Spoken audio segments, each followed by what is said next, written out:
അല്ലാഹു സുബ്ഹാനഹു വ തആല നമ്മിൽ സംഭവിച്ച എല്ലാ ചെറുതും വലുതുമായ പാപങ്ങളും പുറത്തു മാപ്പാക്കി തരുമാറാകട്ടെ. ശിഷ്ടജീവിതത്തിൽ അള്ളാഹുവിനെ തഖ്വ ചെയ്ത് ജീവിക്കാനും അവസാനം മുഅ്മിനായി മരിക്കാനും അള്ളാഹു നമ്മെ എല്ലാവരെയും അനുഗ്രഹിക്കുമാറാകട്ടെ. രോഗികൾക്ക് അള്ളാഹു പരിപൂർണമായ ശിഫ നൽകി അനുഗ്രഹിക്കുമാറാകട്ടെ. മരണപ്പെട്ടവർക്ക് അള്ളാഹു മഗ്ഫിറത്ത് പ്രദാനിക്കുമാറാകട്ടെ. ലോകത്ത് പ്രയാസപ്പെടുന്ന ഫലസ്തീനുകളടക്കമുള്ള മുഴുവൻ മനുഷ്യർക്കും അള്ളാഹു ആശ്വാസവും സമാധാനവും നൽകി അനുഗ്രഹിക്കുമാറാകട്ടെ.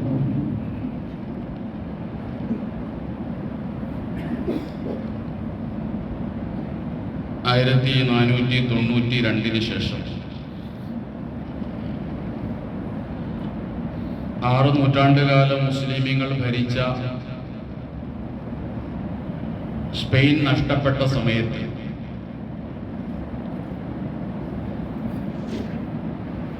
കുരിശു സൈന്യം സ്പെയിനിൽ ആധിപത്യം പുലർത്തുകയും അവരുടെ ഭരണം നടക്കുകയും ചെയ്യുന്ന കാലത്ത്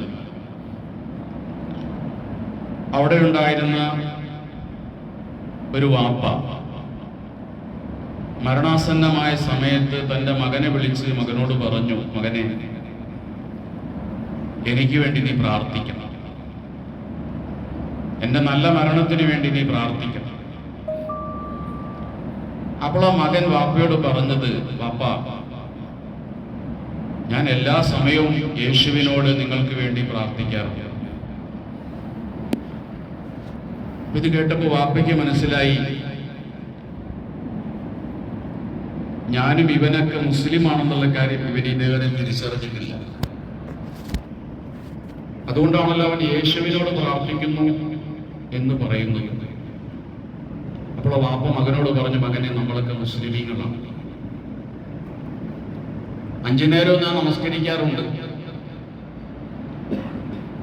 അപ്പോഴാണ് വാപ്പയും ഞാനൊക്കെ മുസ്ലിമാണെന്നുള്ള കാര്യം ഈ മകൻ തിരിച്ചറിയുന്നത്. ഒരു മുസ്ലിം കുടുംബം സ്പെയിനിൽ തങ്ങളുടെ അസ്തിത്വം, സ്വത്വബോധം മറച്ചുവെച്ച് ജീവിക്കുകയാണ്. ഇതൊരു മുസ്ലിം കുടുംബത്തിന്റെ അവസ്ഥയായിരുന്നില്ല. അക്കാലഘട്ടത്തിലെ സ്പെയിനിലെ മുസ്ലിമീങ്ങളുടെ അവസ്ഥ ഇതൊക്കെ തന്നെയായിരുന്നു. തങ്ങൾ മുസ്ലിമീങ്ങളാണ് എന്ന് രാജ്യത്ത് അറിയപ്പെടരുത് എന്നവർ ആഗ്രഹിച്ചു. ആരാധനാ കർമ്മങ്ങളൊക്കെ വീടിനകത്ത് വളരെ രഹസ്യമായി നിർവഹിക്കുമ്പോൾ പോലും തങ്ങളെ മുസ്ലിമീങ്ങളെന്ന് രാജ്യത്ത് ആരും തിരിച്ചറിയാൻ പാടില്ല എന്നുള്ള ആഗ്രഹം അക്കാലഘട്ടത്തിലെ സ്പെയിനിലെ മുസ്ലിമീങ്ങൾക്കുണ്ടായിരുന്നു. കാരണം തിരിച്ചറിഞ്ഞാൽ അവർ കൊല്ലപ്പെടും. കാരണം ഇന്ന് സ്പെയിൻ കുരിശു സേനയുടെ കയ്യിലാണ് അധികാരമുള്ളത്. ഏത് സ്പെയിനാണ് നമ്മൾ ആലോചിക്കുന്നത്? താരിഖ് ഇബ്നു സിയാദ് റഹ്മത്തുള്ളാഹി തആല അലൈഹിയുടെ നേതൃത്വത്തിൽ ജിബ്രാൾട്ടർ കടലിടുക്ക് കടന്നു ചെന്ന് ഇസ്ലാമിന്റെ ആധിപത്യം സ്ഥാപിച്ച നാടാണ് സ്പെയിൻ. താരിഖ് ഇബ്നു സിയാദിന്റെ സംഘം കടല് കടന്ന ശേഷം ആദ്യം ചെയ്ത പണി അവർ സഞ്ചരിച്ച കപ്പൽ കത്തിച്ചു കളയലായിരുന്നു. കാരണം ഇനി ഇവിടെ നിന്ന് തിരിച്ചുപോക്കുണ്ടാകരുത്, ഈ രാജ്യത്ത് പരിശുദ്ധമായ ഇസ്ലാമിന്റെ പ്രബോധനം നടത്തണം എന്ന വലിയ ആഗ്രഹത്തിൽ അവർ ആ കപ്പൽ കത്തിച്ചു കളഞ്ഞു. അങ്ങനെ സ്പെയിനിൽ അവർ പ്രവർത്തിച്ചു. സ്പെയിൻ ഇസ്ലാമിന്റെ കീഴിലേക്ക് വന്നു. അന്ന് ഇസ്ലാമിക ലോകത്തെ ഏറ്റവും അറിയപ്പെട്ട നാഗരികതയുടെ സംസ്കാരത്തിന്റെ കേന്ദ്രമായി സ്പെയിൻ മാറി. 600 ചില്ലാനും കൊല്ലക്കാലം ഇസ്ലാമിന് കീഴിലായിരുന്നു സ്പെയിൻ ഉണ്ടായിരുന്നത്. അന്ന് ലോകത്തെ ഏറ്റവും വലിയ യൂണിവേഴ്സിറ്റി എന്ന് പറയുന്ന കൊർദോവ, അത് സ്പെയിനിലായിരുന്നു. കൊർദോവ യൂണിവേഴ്സിറ്റിയിൽ നിന്നാണ് അന്നത്തെ പോപ്പ് വിദ്യാഭ്യാസം നേടിയത്. കാരണം സ്പെയിൻ എന്നുള്ളത് യൂറോപ്യൻ രാജ്യമാണെങ്കിലും യൂറോപ്പിന് അന്ന് വിദ്യാഭ്യാസത്തെ കുറിച്ച് അറിവുണ്ടായിരുന്നില്ല.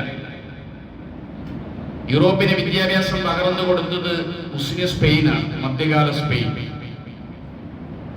ഡമാസ്കസിലെ ഉമവി മസ്ജിദിനോട് സാമ്യമായ അന്ന് ലോകത്തെ ഏറ്റവും വലിയ പള്ളി ഉണ്ടായിരുന്നത് സ്പെയിനിലെ കൊർദോവയിലായിരുന്നു.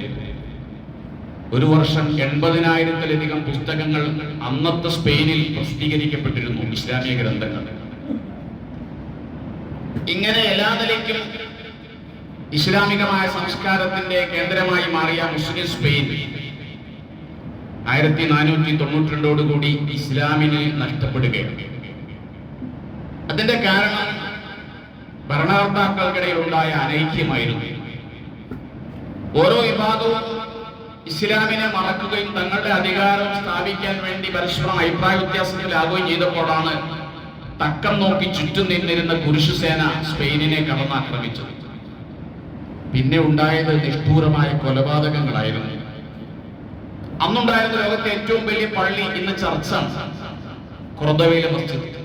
1511 ലക്ഷക്കണക്കിന് പുസ്തകങ്ങളാണ് കൊർദോവയിൽ കുരിശുസൈന്യം കത്തിച്ചു കളഞ്ഞത്. ഇസ്ലാമിക ഗ്രന്ഥങ്ങൾ. കൊർദോവ നശിക്കുക എന്നുള്ളത് സ്പെയിനിന്റെ നാശം അന്നത്തെ ക്രൈസ്തവർ ആഗ്രഹിച്ചതായിരുന്നു. അവർക്ക് വെളിച്ചം പകർന്നത് സ്പെയിൻ ആയിരുന്നെങ്കിലും സ്പെയിൻ മുസ്ലിമീങ്ങളുടെ കയ്യിലായിരുന്നത് കൊണ്ട് അവരതിന്റെ നാശം ആഗ്രഹിച്ചു. ആ ഒരു കാലഘട്ടത്തിലാണ് ഞാൻ ഈ പറഞ്ഞ സംഭവം നടക്കുന്നത്. 90% മുസ്ലിമീങ്ങളുണ്ടായിരുന്ന സ്പെയിൻ പിന്നീട് 5% മുസ്ലിമീങ്ങളായി മാറി. സ്പെയിനിനെ ക്രൈസ്തവവൽക്കരിക്കപ്പെട്ടു. മുസ്ലിമീങ്ങൾക്ക് ഞങ്ങൾ മുസ്ലിമീങ്ങളാണെന്ന് പറയാൻ കഴിയാത്തൊരവസ്ഥ. അതിന് പേടിയാണ് അവർക്ക്. അവരുടെ ഐഡന്റിറ്റി പുറത്തെടുക്കാൻ കഴിയില്ല. അതുകൊണ്ട് നാമമാത്രമായ മുസ്ലിമീങ്ങൾ സ്പെയിനിൽ പിൽക്കാലത്ത് ജീവിച്ചത് വളരെ രഹസ്യമായിട്ടാണ്. അന്നാണ് ഈ മകൻ പിതാവിനോട് പറയുന്നത്, ഞാൻ എല്ലാ നേരവും യേശുവിനോട് അങ്ങേക്ക് വേണ്ടി പ്രാർത്ഥിക്കാറുണ്ട്. അപ്പോഴാണ് പിതാവ് തിരിച്ചറിയുന്നത്, എൻ്റെ മകന് ഞാൻ മുസ്ലിമാണ്, നമ്മൾ മുസ്ലിമാണെന്നുള്ള കാര്യം തിരിച്ചറിഞ്ഞിട്ടില്ല. ഞാനിത് പറഞ്ഞു വെച്ചത്, മുസ്ലിമീങ്ങൾക്ക് എങ്ങനെയാണ് അവരുടെ സ്വത്വബോധം നഷ്ടപ്പെടുന്നത്, അവരുടെ ഐഡന്റിറ്റി മറച്ചു വെച്ച് ജീവിക്കേണ്ട ഒരു അവസ്ഥയിലേക്ക് ഒരു രാജ്യത്തെ ഇസ്ലാമിക സമൂഹം എത്തിപ്പെടുന്നതിന്റെ പിന്നിൽ അവർക്കിടയിലുള്ള ആഭ്യന്തര കലഹങ്ങളും അഭിപ്രായ വ്യത്യാസങ്ങളുമാണ് എന്ന് സൂചിപ്പിക്കാം. സ്പെയിനിനെ നമ്മളൊരു പാഠമാക്കേണ്ടതുണ്ട്. എക്കാലഘട്ടത്തിലെയും ഇസ്ലാമിക സമൂഹം സ്പെയിനിൽ നിന്ന് പാഠം പഠിക്കണം. പ്രത്യേകിച്ച് വർത്തമാനകാല ഇന്ത്യയിലെ മുസ്ലിം സമൂഹം സ്പെയിനിലേക്ക് നോക്കണം. ആ പഴയകാല പ്രതാപം നമുക്ക് നഷ്ടപ്പെട്ടത് നമുക്കിടയിൽ ഉണ്ടായിരുന്ന അഭിപ്രായ വ്യത്യാസങ്ങളുടെ. ഇപ്പോ വഖഫ് നിയമവുമായി ബന്ധപ്പെട്ട് സുപ്രീം കോടതിയുടെ ഒരു ഇടക്കാല ഉത്തരവ് ഇന്നലെ ഉണ്ടായി. 120ഓളം ഹർജികൾ പരിഗണിക്കപ്പെട്ട് അതിൽ നിന്നുണ്ടായ സുപ്രീം കോടതിയുടെ ഇടക്കാലത്തുള്ള ചില നിരീക്ഷണങ്ങളാണ് ഇപ്പോൾ പുറത്തു വന്നിട്ടുള്ളത്. അത് ഏകദേശം നമുക്ക് അനുകൂലമാണ്. പക്ഷെ അന്തിമ വിധി വരും വരെ കാര്യങ്ങളെ കുറിച്ച് നമുക്കൊന്നും പറയാൻ കഴിയില്ല. അപ്പൊ തന്നെ നമുക്കിടയിൽ തർക്കം തുടങ്ങി. ആരുടെ ഹർജിയാണ് പരിഗണിച്ചത്? ഞങ്ങളുടെ ഹർജിക്ക് വേണ്ടിയാണ് കപിൽ സിബൽ ഹാജരായത് എന്ന് ഒരു കൂട്ടര്. അല്ല, നിങ്ങളുടെ ഹർജിയല്ല, ഞങ്ങളുടെ ഹർജിയാണ് കപിൽ സിബൽ പരിഗണിച്ചത്, അദ്ദേഹം ഉന്നയിച്ചത് എന്ന് വേറൊരു കൂട്ടര്.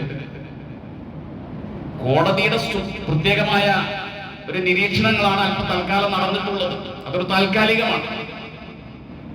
വിധി വരുമ്പോ ബാബരി മസ്ജിദിന്റെ വിധി പോലെ ആയിരിക്കുമെന്നൊന്നും പറയാൻ കഴിയില്ല. പടച്ചോൻ കാത്ത് രക്ഷിക്കട്ടെ. ബാബരി മസ്ജിദിലും ഇങ്ങനെയൊക്കെയാണ് ആദ്യം പറഞ്ഞത്. അവിടെ ക്ഷേത്രമുണ്ടെന്നുള്ളതിന് തെളിവില്ല, പള്ളി പൊളിച്ചത് തെറ്റാണ് എന്നൊക്കെ പറഞ്ഞ് ജഡ്ജിമാരാണ് അവസാനം പറഞ്ഞത്. എന്നാലും 20 കോടി മുസ്ലിമീങ്ങളുടെ അഭിമാനത്തിന് 5 ഏക്കർ വിലയിട്ടിട്ട് രാമക്ഷേത്രം പണിയാൻ വേണ്ടി ഭൂമി വിട്ടുകൊടുത്തതും കോടതിയായിരുന്നു. അതുകൊണ്ട് നമുക്ക് ആഗ്രഹിക്കാം, നമുക്ക് പ്രാർത്ഥിക്കാം, അങ്ങനെയൊന്നും വരാതിരിക്കട്ടെ. നീതിബോധം എന്നുള്ളത് അല്ലാഹു സുബ്ഹാനഹു വ തആല ഏതൊരു മനുഷ്യന്റെയും മനസ്സിന്റെ അടിയിൽ ഇട്ടു കൊടുക്കുന്ന ഒന്നാണ് നീതിബോധം. ആ നീതിബോധം ഏതൊരാളുടെയും മനസ്സിലുണ്ടാകും, പ്രത്യേകിച്ച് ജഡ്ജിമാരുടെ. പക്ഷെ ചില സമയങ്ങളിൽ ആ നീതിബോധം അവർ മറന്നു പോവുകയാണ്. ഞാൻ പറഞ്ഞു വന്നത്, നമ്മൾ തർക്കങ്ങളിലൂടെ, കുതർക്കങ്ങളിലൂടെ, അഭിപ്രായ വ്യത്യാസങ്ങളിലൂടെ എങ്ങനെ ഭിന്നിക്കാമെന്നാണ് ഇപ്പോൾ നമ്മൾ ആലോചിച്ചുകൊണ്ടിരിക്കുന്നത്. നമ്മൾ ജീവിക്കുന്ന സാഹചര്യത്തെ കുറിച്ച് നമ്മൾ ചിന്തിക്കുന്നില്ല. വലിയൊരു ഭീഷണിയെ നമ്മൾ നേരിടുന്നുണ്ട്, നമുക്കൊരു പൊതുശത്രു ഉണ്ട് എന്നുള്ള ബോധ്യം നമ്മൾക്കിടയിലില്ല. ആ നിലയ്ക്കാണ് നമുക്കിടയിലുള്ള അഭിപ്രായ വ്യത്യാസങ്ങൾ നടന്നുകൊണ്ടിരിക്കുന്നത്. ഇന്ന് ലോക പൈതൃക ദിനം കൂടിയാണ്. യുനെസ്കോയുടെ ആഭിമുഖ്യത്തിൽ ഇന്ന് പൈതൃക ദിനമായി ലോകത്ത് ആചരിക്കപ്പെടുക. പൈതൃക പട്ടികയിൽ ഇന്ത്യ 6ാം സ്ഥാനത്താണ്. 1000-ലധികം പൈതൃക സ്മാരകങ്ങൾ ലോകത്തുണ്ട്. ഇന്ത്യ അതിൽ 6ാം സ്ഥാനത്താണ്. അതിപ്രധാനമായ ഇന്ത്യയുടെ ഒരു പൈതൃകമാണ് താജ്മഹൽ എന്ന് പറയുന്നത്.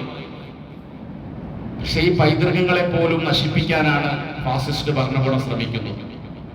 അതുകൊണ്ടാണ് താജ്മഹൽ എന്നുള്ളത് തേജോ മഹലാണെന്നും അത് ഞങ്ങൾക്ക് വിട്ടുകെട്ടണമെന്നും ആഗ്രഹിക്കുകയും പ്രവർത്തിക്കുകയും ആ രീതിയിലൊക്കെ മുന്നേറുകയും ചെയ്യുന്നത് അതുകൊണ്ടാണ്.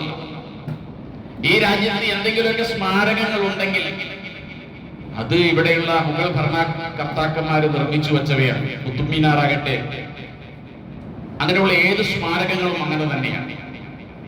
പക്ഷേ ഈ പൈതൃക ദിനത്തിൽ പോലും ഈ സ്മാരകങ്ങളെ നശിപ്പിച്ച് ഇന്ത്യയുടെ പൈതൃക പട്ടികയിൽ നിന്നും ഇന്ത്യയെ പുറത്താക്കി ഒരു ചാണക യുഗത്തിലേക്ക് ഇന്ത്യയെ കൊണ്ടുപോകാനുള്ള ഒരു ശ്രമമാണ് രാജ്യം ഭരിക്കുന്നവരും അവരുടെ പിൻഗാമികളും സപ്പോർട്ട് ചെയ്യുന്നവരൊക്കെ നടത്തിക്കൊണ്ടിരിക്കുന്നത്. ഇവിടെ നാം മനസ്സിലാക്കേണ്ടത്, നമുക്കൊരിക്കലും സ്പെയിനിന്റെ അവസ്ഥയിലേക്ക് ഇന്ത്യയിലെ മുസ്ലിമുകൾ വരരുത്. നമ്മൾ അഭിമാനത്തോടെ ജീവിക്കേണ്ടവരാണ്. ഏത് രാജ്യത്ത് ജീവിച്ചാലും വിശ്വാസി ജീവിക്കേണ്ടത് അഭിമാനത്തോടെയാണ്. അഭിമാനം എന്നുള്ളത് അള്ളാഹു നമുക്ക് വകവെച്ചെന്ന ഒരു കാര്യമാണ്.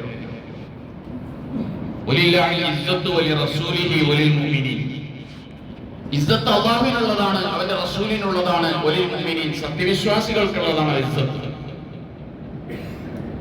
സൂറത്തുൽ മുനാഫിഖൂൻ എന്നൊരു അധ്യായമുണ്ട്. ആ അധ്യായത്തിലാണ് ഈ ആശയം അള്ളാഹു പരാമർശിക്കുന്നത്. അബ്ദുല്ലാഹിബ്നു ഉബയ്യ് ഇബ്നു സലൂൽ എന്ന് പറയുന്ന ഒരു മനുഷ്യനുണ്ടായിരുന്നു. മുനാഫിഖുകളുടെ നേതാവായിരുന്നു മദീനയിൽ. ഒരേ സമയത്ത് വിശ്വാസം പ്രകടിപ്പിക്കുകയും കപട വിശ്വാസത്തെ മനസ്സിൽ ഒളിപ്പിച്ചു വെക്കുകയും ചെയ്ത ആളായിരുന്നു അദ്ദേഹം, മുനാഫിഖുകളുടെ നേതാവ്. വെള്ളിയാഴ്ച ദിവസമായാൽ റസൂലുള്ളാഹി സ്വല്ലല്ലാഹു അലൈഹി വസല്ലം പള്ളിയിലേക്ക് വരുന്നതിന് മുമ്പ് ആളുകളോട് മൗനം പാലിക്കണമെന്ന് പറഞ്ഞിരുന്ന ആളാണ് ഇദ്ദേഹം. നിങ്ങൾ മിണ്ടാതിരിക്കും, റസൂലുള്ളാഹി കടന്നു വരുമെന്ന് പറഞ്ഞ് ആളുകളെ നിശബ്ദരാക്കിയിരുന്ന ഈ മനുഷ്യൻ മുനാഫിഖായിരുന്നു. ഒരു യുദ്ധവേളയിൽ അദ്ദേഹം പറയുന്ന ഒരു വാക്കുണ്ട്,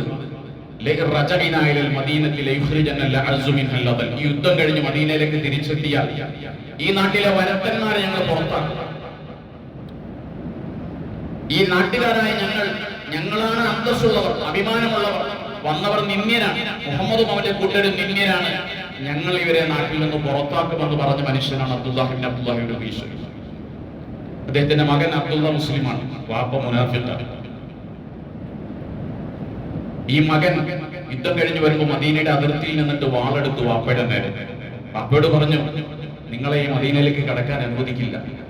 നിങ്ങളല്ലേ അള്ളാഹുവിനെയും അള്ളാഹുവിന്റെ റസൂലിനെയും അവന്റെ സഹാബത്തിനെയും പുറത്താക്കുമെന്ന് പറഞ്ഞവർ, നിങ്ങളാണ് വാപ്പ നിന്ദ്യൻ. അതുകൊണ്ട് ഈ മദീനയിലേക്ക് കയറണമെങ്കിൽ റസൂലിന്റെ അനുവാദം വേണമെന്ന് പറഞ്ഞ് വാളെടുത്തു മകൻ. അതുകൊണ്ട് സഹോദരങ്ങളെ, നമ്മൾ അന്തസ്സോടെ ജീവിക്കേണ്ടവരാണ്. സ്പെയിനിന്റെ അവസ്ഥ ഒരിക്കലും വരരുത്. റോഹിംഗ്യ മുസ്ലിങ്ങളുടെ അവസ്ഥ ഇന്ത്യയിലെ മുസ്ലിങ്ങൾക്ക് ഉണ്ടാകരുത്. അവർക്ക് എന്താ സംഭവിച്ചത്? അബുൽ ഹസൻ അലി നദവി സാഹിബ് ഒരിക്കൽ റോഹിംഗ്യൻ മുസ്ലിമീങ്ങളെ സന്ദർശിക്കാൻ വേണ്ടി ചെന്നു. പഴയ കാലത്ത് അന്ന് അവർ പ്രതാപത്തിൽ ജീവിക്കുകയാണ്. അന്ന് അവർ കെട്ടിടങ്ങൾ വെച്ച് മത്സരിക്കുകയാണ്. അവർക്കിടയിൽ അഭിപ്രായ വ്യത്യാസങ്ങൾ ഉണ്ടായി തുടങ്ങി. നദവി സാഹിബ് അവരോട് പറഞ്ഞു, നിങ്ങൾ ഒരുമിച്ച് നിൽക്കണം, നിങ്ങൾ അല്ലാഹുവിനെ മറക്കരുത്, ദീനനുസരിച്ച് ജീവിക്കണം. ഇല്ലെങ്കിൽ നിങ്ങൾക്ക് വലിയ അപകടം വരാനുണ്ട്, ഭരണകൂട ഭീകരതയെ നേരിടേണ്ടി വരും. നദവി സാഹിബിന്റെ വാക്കുകളെ റോഹിംഗ്യൻ മുസ്ലിമുകൾ ഉൾക്കൊണ്ടില്ല. പിൽക്കാലത്ത് ഇന്നവർ അനുഭവിക്കുന്ന അവസ്ഥ നമുക്കറിയാം. അതുകൊണ്ട് നമുക്ക് ഒരവസ്ഥ ഉണ്ടാകരുത്. ഈ രാജ്യത്ത് അഭിമാനത്തോടെ ജീവിക്കണം, അന്തസ്സോടെ ജീവിക്കണം. ഉമർ ഇബ്നുൽ ഖത്താബ് റളിയല്ലാഹു അൻഹു ഒരിക്കൽ ഒരു മനുഷ്യനെ കാണുന്നുണ്ട് തന്റെ ഖിലാഫത്ത് കാലത്ത്. ഇങ്ങനെ കുഞ്ഞു നടക്കുകയാണ്, കുനിഞ്ഞു നടക്കുകയാണ്, വിനയാന്വിതനായി.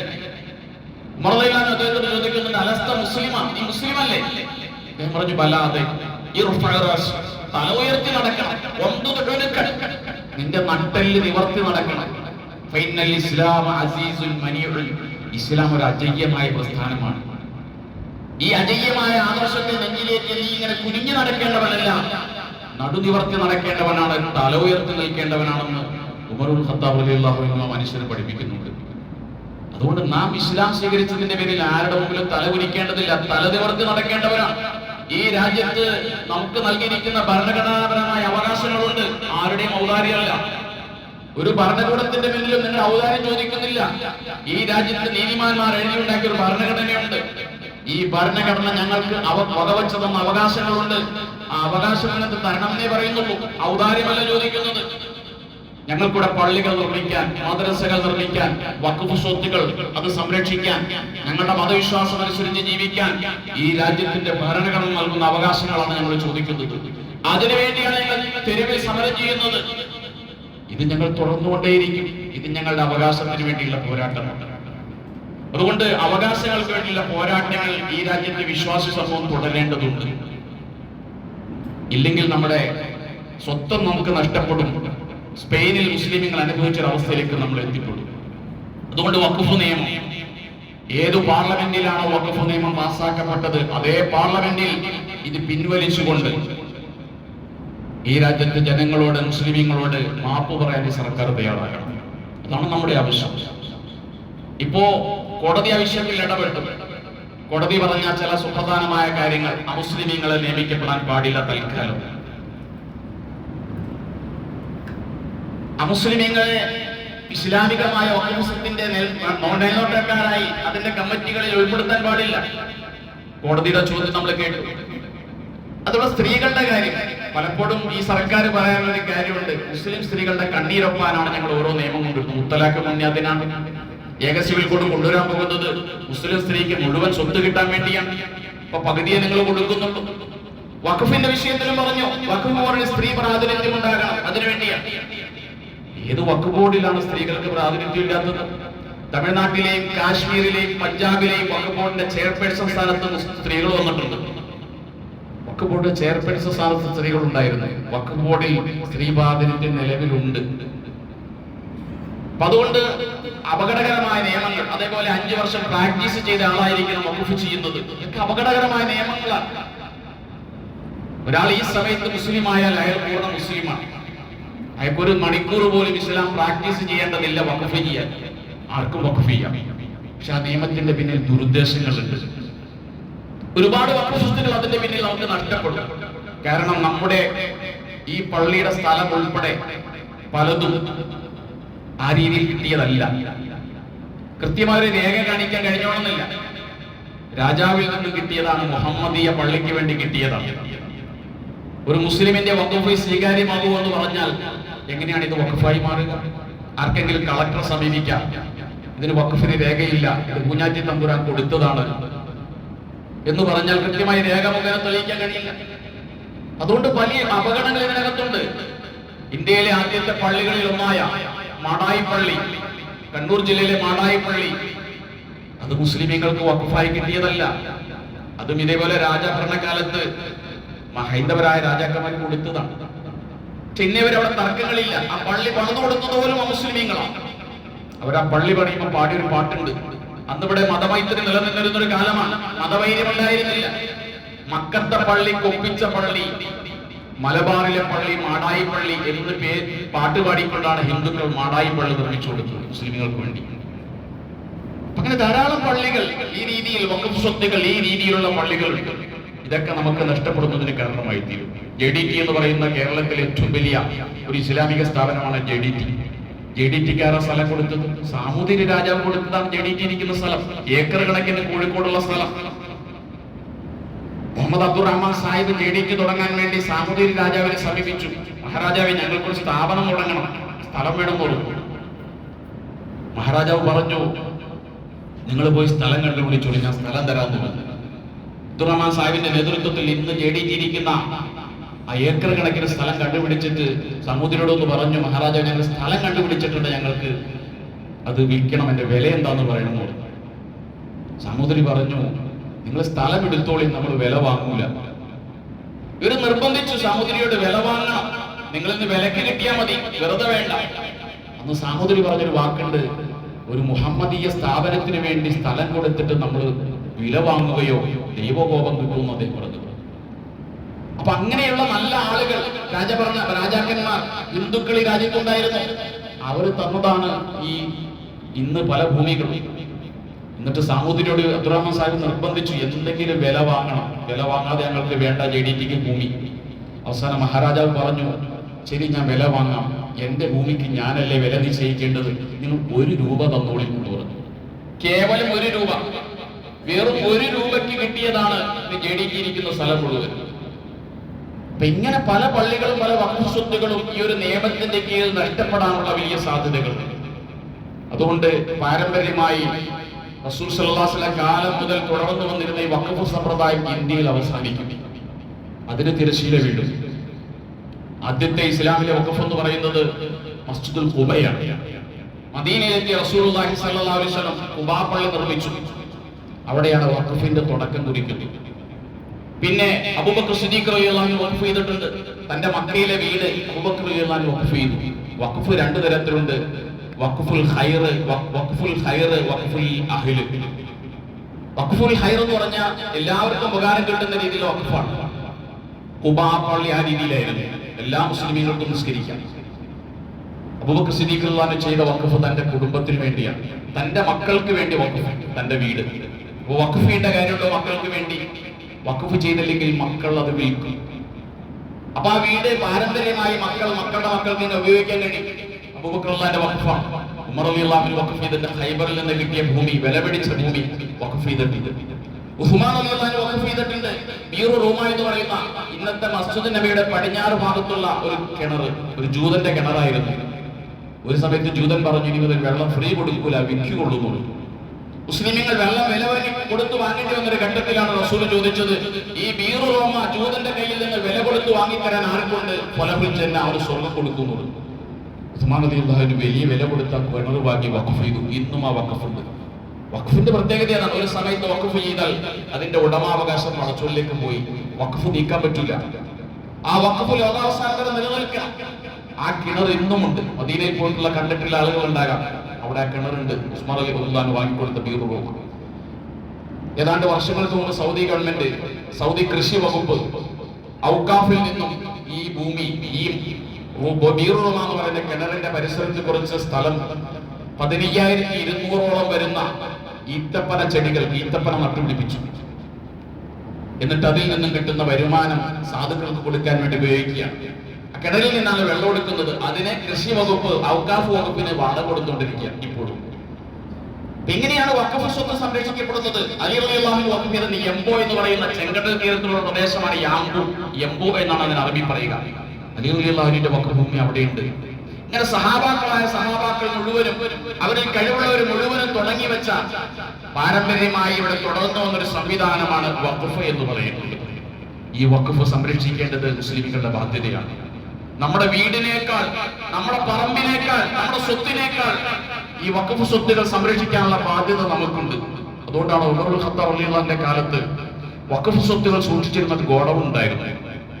അതൊരു മാർക്കറ്റിനടുത്താണ് ഗോഡൌൺ മദീനയിൽ. ഒരിക്കൽ ഈ വഖഫ് സ്വത്തുകൾ സൂക്ഷിച്ചിരുന്ന ഗോഡൌണിൽ നിന്നും ഒരു മോഷണം നടന്നു. ഉമർ റളിയല്ലാഹു അൻഹു ഉടനെ ചെയ്തത്, വഖഫ് സ്വത്ത് സൂക്ഷിച്ച ഗോഡൌൺ അല്ല മാറ്റിയത്, അതിനകത്തുണ്ടായിരുന്ന മാർക്കറ്റ് മാറ്റി. മാർക്കറ്റ് മാറ്റിയിട്ട് അതിനടുത്ത് ഉമർ റളിയല്ലാഹു അൻഹു പള്ളി പണിതു. എന്തിനു വേണ്ടി? വഖഫ് സ്വത്ത് സംരക്ഷിക്കപ്പെടാൻ വേണ്ടി. വഖഫ് സ്വത്ത് സംരക്ഷിക്കുക എന്നുള്ളത് മുസ്ലിമീങ്ങളുടെ നിർബന്ധമായ ഒരു ബാധ്യതയാണ്, ഇത് കടമയാണ്. അതുകൊണ്ടാണ് വഖഫ് സ്വത്തിന്റെ മുത്തവല്ലിമാർ നല്ലവരായിരിക്കും. വിശുദ്ധ ഖുർആനിൽ 5 ക്വാളിറ്റി പറയുന്നുണ്ട് വഖഫ് സ്വത്ത് സംരക്ഷിക്കുന്ന ആളുകൾക്ക്.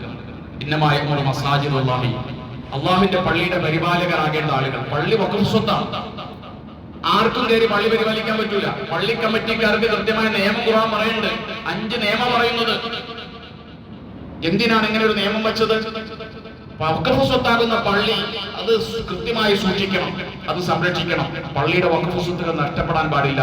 ഇന്നമായ മസാജിദുല്ലാഹി മൻ ആമന ബില്ലാഹ്, മുഅ്മിനായ മനുഷ്യന് മാത്രമേ വഖഫ് സ്വത്ത് സംരക്ഷിക്കാൻ അധികാരമുള്ളൂ.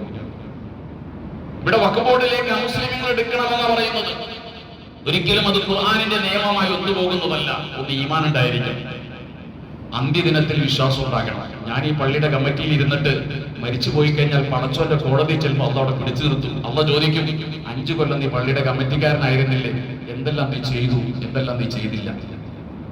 കൃത്യമായി അള്ളാഹുവിന്റെ മുന്നിൽ കണക്ക് പറയേണ്ടി വരും വഖഫ് സ്വത്തിന്റെ പരിപാലകർക്ക്.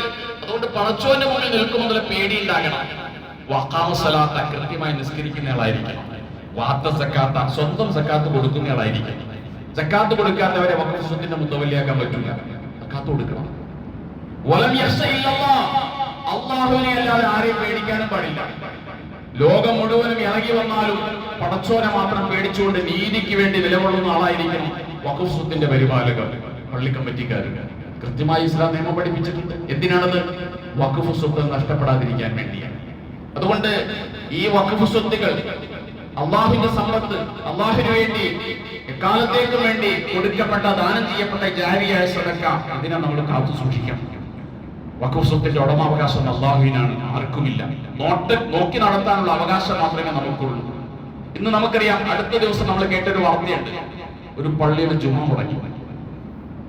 രണ്ട് വിഭാഗങ്ങളുടെ തർക്കത്തിൽ ജുമാ മുടങ്ങി. അവിടെ വന്ന പോലീസുകാരൻ പറയുന്നുണ്ട്, ചോദിക്കുന്നുണ്ട്, നിങ്ങളുടെ വാശി ജയിക്കണോ ജുമാ നടക്കണോ എന്ന് ചോദിക്കുന്നുണ്ട്. നമ്മൾ കണ്ടതാണ് വീഡിയോ. പള്ളി വഖഫ് സ്വത്താണ്. ജുമാ നടത്താൻ വേണ്ടി, ജമാഅത്ത് നടത്താൻ വേണ്ടി വഖഫ് ചെയ്യപ്പെട്ട സ്ഥാപനത്തിൽ രണ്ട് വിഭാഗം മുസ്ലിമീങ്ങൾ തമ്മിൽ തർക്കത്തിന്റെ പേരിൽ ജുമാ തന്നെ നഷ്ടപ്പെടുകയാണ്. ആ പോലീസുകാർക്കുള്ള നീതിബോധം പോലും ഈ സംഘടനാപരമായി തർക്കിച്ച് പള്ളിയിൽ നിൽക്കുന്ന മുസ്ലിമീങ്ങൾക്കില്ല. പള്ളി വഖഫാണെന്ന് പറഞ്ഞാൽ അതിന്റെ അധികാരം പടച്ചോനാണെന്ന് അർത്ഥം. എന്റെ വാപ്പാടെ വാപ്പ പണിതതാണ്, എന്റെ വല്യാപ്പ വഖഫ് ചെയ്താണ് എന്ന് പറഞ്ഞിട്ട് പള്ളിയിൽ ഒരു അധികാരം ആർക്കുമില്ല. വഖഫ് ചെയ്ത പടച്ചോന്റെ അടുത്ത് കൂലി കിട്ടും. വാഖിഫ്യങ്ങൾക്ക് അല്ലാഹു നല്ല കൂലി കൊടുക്കട്ടെ. അതിന്റെ പേരിൽ പള്ളിയിൽ ഒരു അവകാശമില്ല, വഖഫ് സ്വത്തിൽ ഒരു അവകാശമില്ല. വഖഫ് ചെയ്യുന്നതോടുകൂടി ഉടമാവകാശം അല്ലാഹുവിലേക്ക് മാറുകയാണ്. എത്ര പള്ളികളിലാണ് ഈ രീതിയിൽ തർക്കങ്ങൾ നടക്കുന്നത്? ഞങ്ങളുടെ കുടുംബം പണിത പള്ളിയാണ്, ഞങ്ങളുടെ കുടുംബമാണ് സ്വത്ത് കൊടുത്തത്, അതുകൊണ്ട് ഞങ്ങൾക്ക് ഭരണം വേണം, ഞങ്ങൾ പ്രസിഡന്റ് ആകണം, ഞങ്ങൾ മുത്തവല്ലിയാകണം. ഇതൊന്നുമില്ല. വഖഫ് സ്വത്ത് സംരക്ഷിക്കാൻ കാലാകാലങ്ങളിൽ വരുന്ന വഖഫിന്റെ മേൽനോട്ടക്കാർക്കാണ് അധികാരമുള്ളത്. അത് നമ്മൾ മനസ്സിലാക്കണം. അതുകൊണ്ട് ഇവിടെ നമ്മൾ വഖഫ് സ്വത്തിന്റെ പ്രയോജനം ഒരുപക്ഷെ മുസ്ലിമീങ്ങൾക്ക് മാത്രമായിരിക്കില്ല കിട്ടുന്നത്. ഞാൻ ഒരിക്കൽ വഖഫിനെ കുറിച്ച് പറഞ്ഞിട്ടുണ്ട്. ഇവിടെയുള്ള പള്ളികളെ കൊണ്ടും മദ്രസകളെ കൊണ്ടും വഖഫ് സ്ഥാപനങ്ങളെ കൊണ്ടും പ്രയോജനം കിട്ടുന്ന ധാരാളം മുസ്ലിമീങ്ങളുണ്ട്. എത്രയോ മുസ്ലിമീങ്ങൾക്ക് ഈ വഖഫ് സ്വത്തോട് പ്രയോജനം കിട്ടുന്നുണ്ട്.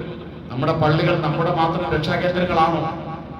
സ്വാതന്ത്ര്യ സമരകാലത്ത് സുഭാഷ് ചന്ദ്രബോസിനെ മുസ്ലിമീങ്ങൾ ഒളിപ്പിച്ച് താമസിപ്പിച്ചത് കാശ്മീരിലെ പള്ളികളിലാണ്. അവിടെയാണ് പോലീസ് തപ്പാത്തൊരു സ്ഥലം ഉണ്ടായിരുന്നത്, കാശ്മീരിലെ പള്ളികളിലായിരുന്നു. EMS താമസിപ്പിച്ചത് കൊണ്ടോട്ടിയിലെ പഴയങ്ങാടി പള്ളിയിലാണ്. പഴയങ്ങാടി പള്ളിയുടെ മുകളിലാണ് EMS ദിവസങ്ങളോളം മുസ്ലിങ്ങൾ ഒളിപ്പിച്ചു വെച്ച് താമസിപ്പിച്ചത്. എല്ലാ സൗകര്യം അദ്ദേഹത്തിന് ചെയ്തു കൊടുത്തു. അതുകൊണ്ട് ഇതൊരു സങ്കുചിതമായ വിഷയമൊന്നുമല്ല. ഇവിടെ ഒരു പള്ളി ഉണ്ടെങ്കിൽ, ഒരു മദ്രസ ഉണ്ടെങ്കിൽ, വഖഫ് സ്ഥാപനങ്ങൾ ഉണ്ടെങ്കിൽ അതിന്റെ പ്രയോജനങ്ങൾ ഏതെങ്കിലും ഒരു അർത്ഥത്തിൽ, ഏതെങ്കിലും ഒരു രീതിയിൽ നാനാജാതി മതസ്ഥർക്കും ലഭിക്കുമെന്ന കാര്യം കൂടി നമ്മൾ തിരിച്ചറിയണം. അതുകൊണ്ട് ഈ വഖഫ് ഇവിടെ നിലനിൽക്കണം. ഇതിന് കോട്ടം സംഭവിക്കുന്ന ഒന്നും ഗവൺമെന്റിന്റെ ഭാഗത്ത് ഉണ്ടാകാൻ പാടില്ല. ആ നിലയ്ക്ക് നമ്മൾ അതിനെ സംരക്ഷിക്കുകയും അതിനുവേണ്ടി നിയമപരമായി പോരാടുകയാണ്. മൗനം നമുക്ക് പറ്റൂല. ഇനിയുള്ള കാലത്ത് ഈ രാജ്യത്ത് മൗനം പറ്റൂല. ജനാധിപത്യ രീതിയിലുള്ള പ്രക്ഷോഭങ്ങൾ സംഘടിപ്പിച്ചുകൊണ്ട് കോടതികളിൽ നിന്ന് നീതി നേടിയെടുക്കാൻ വേണ്ടി, സർക്കാരുകളുടെ ഭാഗത്ത് നീതി നേടിയെടുക്കാൻ വേണ്ടി നമ്മൾ ശബ്ദിച്ചുകൊണ്ടിരിക്കണം. അതോടൊപ്പം തന്നെ ഈ വഖഫ് സ്വത്തുക്കളെ നഷ്ടപ്പെടുത്തുന്ന ഒരു പ്രവണതയും നമ്മുടെ ഭാഗത്തുണ്ടാകാൻ പാടില്ല. പള്ളികൾ സജീവമാക്കണം, മദ്രസകൾ സജീവമായി നടക്കണം. വഖഫ് ഏറ്റവും കൂടുതൽ ഉപയോഗിക്കേണ്ടത് വഖഫിന്റെ പരിപാലനത്തിന് വേണ്ടിയാണ്. ഉസ്താദുമാർക്ക് ശമ്പളം കൊടുക്കുന്ന കാര്യം വഖഫ് സ്വത്തിൽ നിന്നാണ് കൊടുക്കുന്നത്. ഒരു പിശുക്കും അതിനകത്ത് കാണിക്കേണ്ടതില്ല, ഒരു പിശുക്കും കാണിക്കേണ്ടതില്ല. മദ്രസകൾ അസ്തമിക്കുകയാണ്. ഉസ്താദുമാർ യോഗം ഈ രംഗത്തുനിന്ന് വിട്ടുകൊണ്ടിരിക്കുകയാണ്. എന്താ കാരണം? ഇപ്പോഴും അവർക്ക് മാന്യമായ ഒരു സാലറി കൊടുക്കാൻ, വഖഫ് സ്വത്തിൽ നിന്ന് കൊടുക്കാൻ കമ്മിറ്റിക്കാർക്ക് കഴിയുന്നില്ല. മാറി ചിന്തിക്കണം. ഈ രംഗത്തേക്ക് ഉസ്താദുമാരെ ആകർഷിപ്പിക്കണം. മദ്രസയിൽ കുട്ടികൾ ഉണ്ടാകണം. വഖഫ് സ്വത്തിന്റെ ഉപയോഗം ഏറ്റവും കൂടുതൽ വഖഫിന്റെ സംരക്ഷണത്തിന് വേണ്ടിയാണ്. ഇന്ന് കമ്മിറ്റിക്ക് ഏറ്റവും കൂടുതൽ ആൾ കൂടുന്നത് ഉസ്താദുമാരെ ശമ്പളം കൂട്ടുന്ന കമ്മിറ്റിയിലാണ്. ഏത് പലിശയെടുക്കുന്ന കമ്മിറ്റിക്കാരൻ എണീക്കും, എന്തിനാ കൂട്ടണ്ടെന്ന് പറയാം. അതുകൊണ്ട് എന്താ സംഭവിക്കുന്നത്? ഉലമാക്കളെ രംഗം വിട്ടുകൊണ്ടിരിക്കുകയാണ്. ദീനിനോട് മതിപ്പില്ലാത്തവരായി ഉമറാക്കൾ മാറിക്കൊണ്ടിരിക്കും. ഞാൻ ഓർക്കുകയാണ്, തിരുവനന്തപുരത്ത് ഒരിക്കൽ തഴവ മുഹമ്മദ് മോജം കുഞ്ഞു മൗലവിയെ പ്രസംഗിക്കാൻ വിളിച്ചു. ഒരു ദിവസം നന്നായി പ്രഭാഷണം നടത്തി. അത് 12 ദിവസം അദ്ദേഹത്തിന്റെ കയ്യിലേക്ക് അതിന് പൈസ കൊടുത്തപ്പോൾ അദ്ദേഹം ചോദിച്ചു, ഇവിടെ 2 ദിവസം മുമ്പ് റംലാ ബീഗത്തിന്റെ കഥാപ്രസംഗം നടന്നല്ലോ ഈ പള്ളിയിൽ, ഇതേ സ്റ്റേജിൽ, അവർക്ക് എന്ത് കൊടുത്തു എന്ന് ചോദിച്ചു. തഴവ മുഹമ്മദ് പൈസ വാങ്ങിയില്ല. അദ്ദേഹം ചോദിച്ചു, റംലാ ബീഗത്തിന്റെ കഥാപ്രസംഗം നടന്ന ഈ വേദിയിൽ എന്റെ മതപ്രസംഗത്തിന് മുമ്പ് എന്ത് കൊടുത്തു എന്ന് ചോദിച്ചു. അപ്പോൾ അവർ പറഞ്ഞത് തളവയ്ക്ക് കൊടുത്തതിന്റെ ഇരട്ടി പൈസയാണ് അവർ കൊടുത്തിട്ടുണ്ട്, എന്നാൽ ഇതെനിക്ക് വേണ്ട. വാങ്ങിച്ചില്ല അദ്ദേഹം. അപ്പൊ ദീനിയായ കാര്യങ്ങളോട് ഇത്തരത്തിലൊരു മാറ്റി നിർത്തലും ഒരു അപരവൽക്കരണവും ദുനിയാവിലെ കാര്യങ്ങളോടുള്ള താല്പര്യവും ഇത് വഖഫ് സ്ഥാപനങ്ങൾ തകർക്കുന്ന നിലപാടാണ്.